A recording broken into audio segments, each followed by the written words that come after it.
Hi, this is our podcast for Turnaround Tools for the Teenage Brain by Eric Jensen and Carol Snider.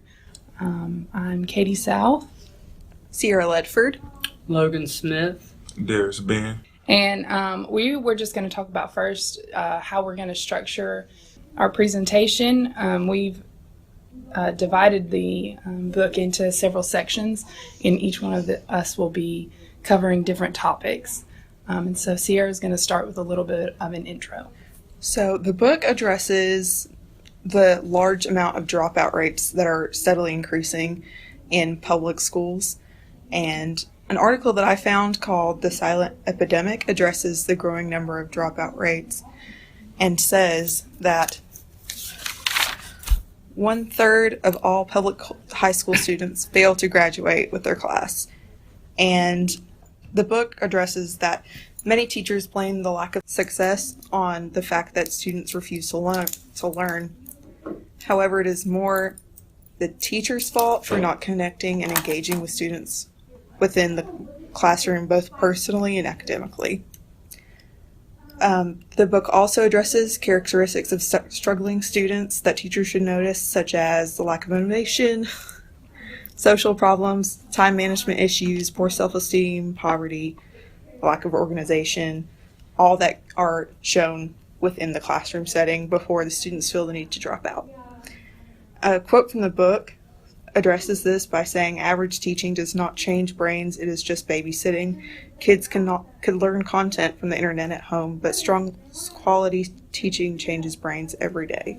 The classroom environment is a large part of driving positive brain change, and there are a few key factors that go into this. It's persistent, which means the teacher is constantly engaging with students and wants to get to know them better, and contrasting, as well as meaningful, so the student or the teacher is making an effort to get to know students, and positive in that same sense.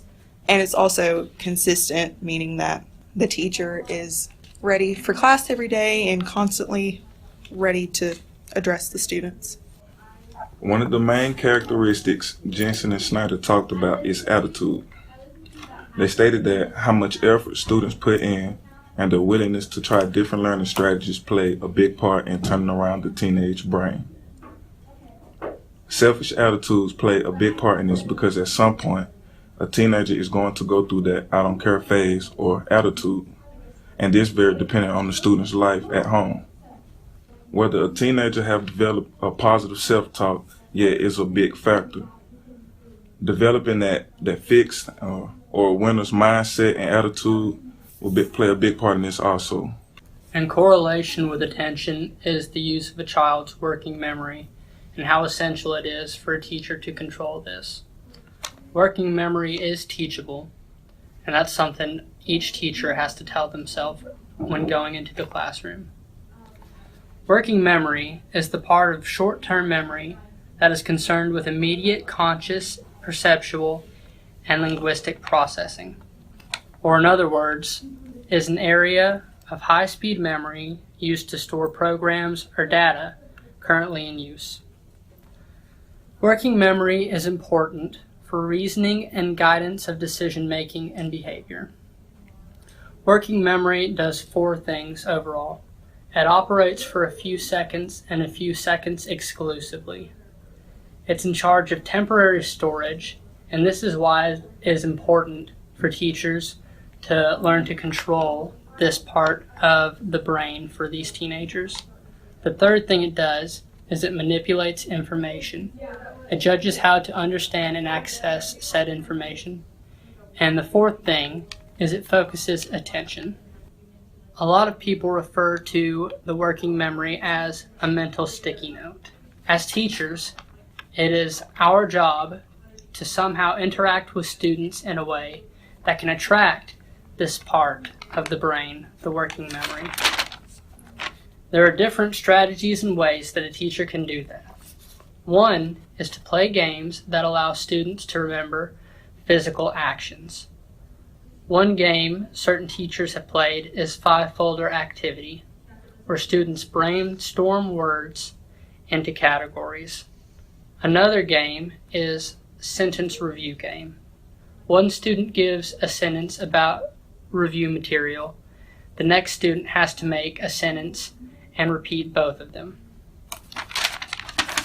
And using techniques such as these games, students, or teachers, shall I say, can help students use this working memory to truly save this information and provide a way to access it for future use. One point that the authors of this book made was that attitude can be taught. And this is extremely important because attitude drives each student in their will to learn and become better students. And so one of the quotes that I found really interesting from the book was, "The great secret is simple. Attitudes are not stuck the way we see them. They can and should be changed and developed to optimize academic success." And so some of the strategies that the book gave regarding changing students' attitude is to first teach coping skills, which means that the teacher is actually giving the students the tools that they need to handle their emotions and their responses. And this kind of leads into the IRC that the book talked about, which is incident reaction consequence, which is basically helping students learn how to respond to an incident so that if something goes wrong in their lives or if they're in a situation, they're able to respond in an appropriate manner and manage their emotions in that situation.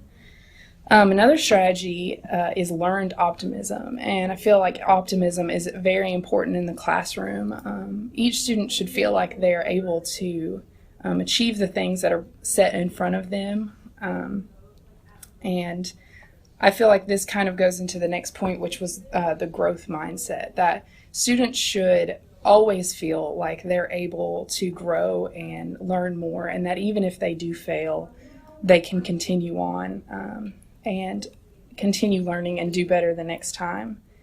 Another point was personal accountability. And so this basically avoids putting blame for your own actions on someone else, and for the teacher to not accept excuses that the students might give. So personal accountability is just telling the student that he or she is responsible for his or her own actions, that no one else can make them do anything, but that each thing that they do and decide to do is their own, and that they're powerful in that way and that they can make their own decisions. And so just discussing these things with your students can help foster a positive attitude. And a huge way to do this is to model a positive attitude in the classroom. Because if a teacher has a negative attitude but expects their students to be positive, that's not going to be cohesive in the classroom, that a teacher has to model that positive attitude. There's also the strategy to teach reframing skills, which is like if a student does poorly on an exam, they're able to look at that and say, yes, I did poorly on this exam, but now I know what I've done wrong, or now I know what I don't know, and I'm able to move on and do better. So yes, that's how it is, but I'm going to do better next time. And then it also talked about putting yourself in someone else's shoes and seeing from the perspective of others, which can definitely help attitude in the classroom. And brains change all the time, and so it's important to remember that there's hope for every student, even if their attitude is that they are going to fail or they're not going to do well in the classroom. There's still hope for every student. And so some ways to make sure that each student is being included in this is to avoid labels, and that's just don't put students into categories and say that some students are going to succeed and some won't.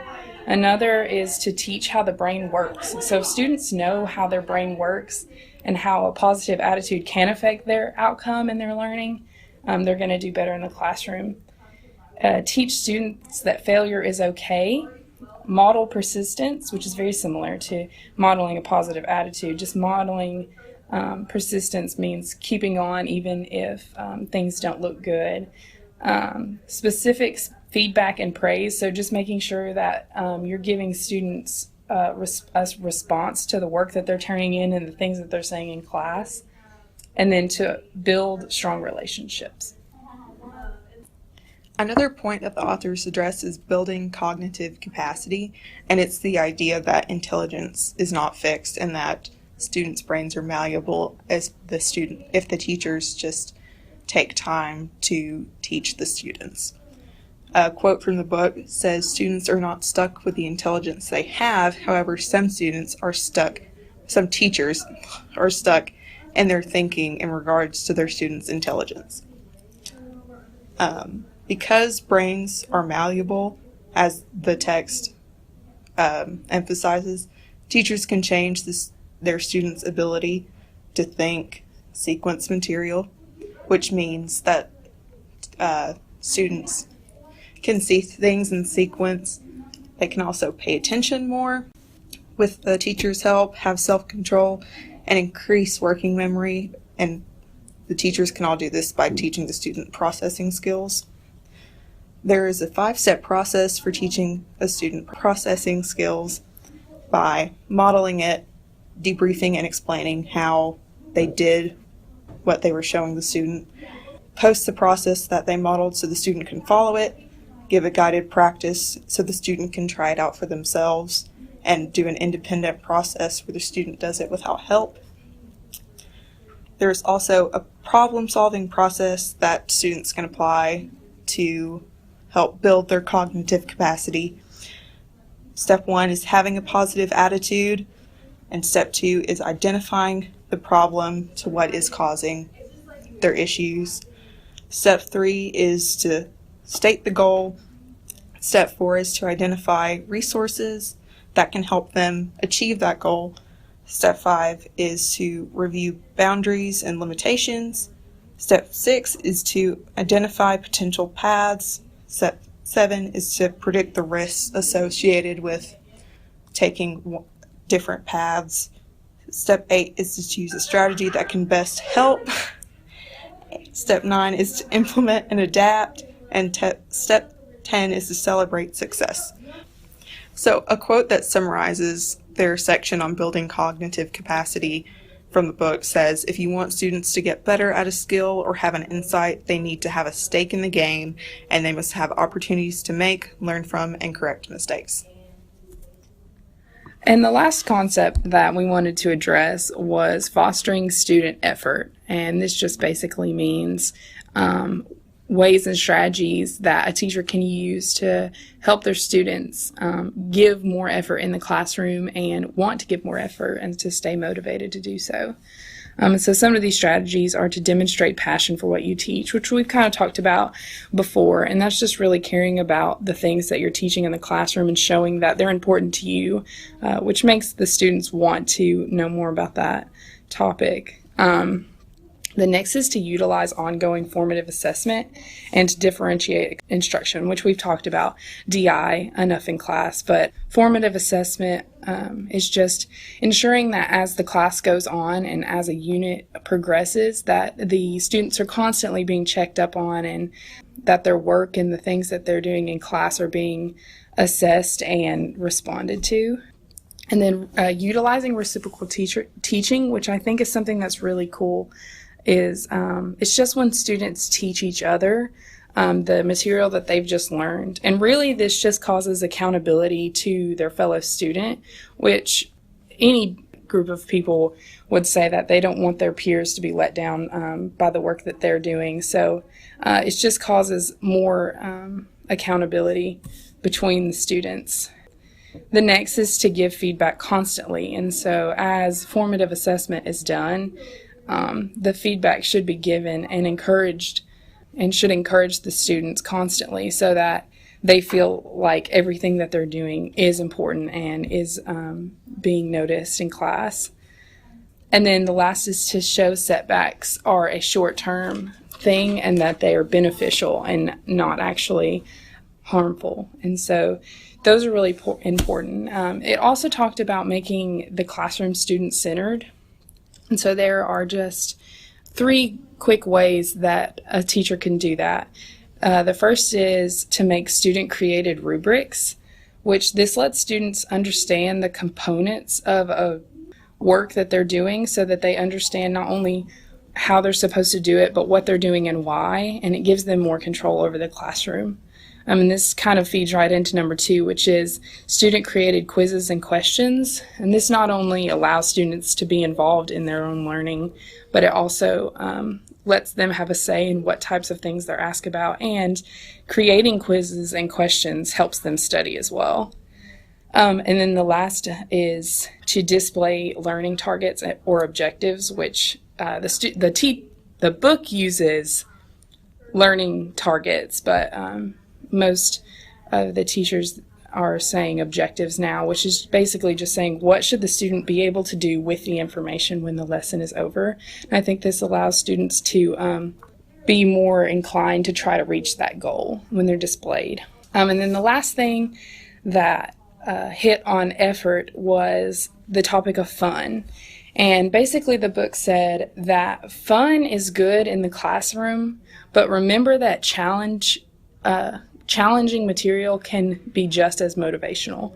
And so just because something isn't fun doesn't mean that it can't be motivational, and that not everything has to be fun, because not everything in life is particularly fun, but it can be engaging.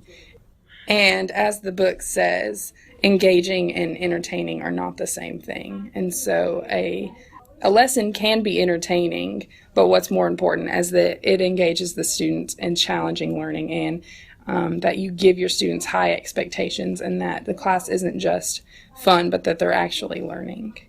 In reading the book, these are the points we found most important and most essential to the turnaround tools for the teenage brain. Thank you.